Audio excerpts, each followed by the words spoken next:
ছোটবেলায় আমরা সবাই বাবার জুতোতে পা ঢুকিয়ে ঘুরে বেড়াতাম।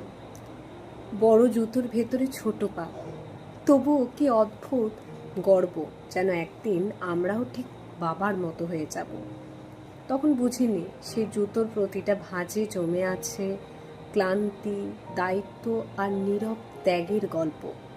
আজ যখন বড় হচ্ছি, নিজের পথ নিজেই মাপতে শিখছি, তখন হঠাৎই মনে হয় বাবার সেই জুতোটা আসলে শুধু একটা জুতো ছিল না, ছিল এক নিঃশব্দ সংগ্রামের প্রতীক।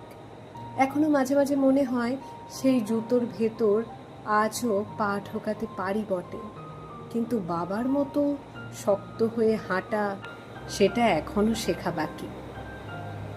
একদিন হয়তো পারবো, যখন নিজের ক্লান্তিটাও হাসি মুখে লুকিয়ে রাখতে শিখে যাব।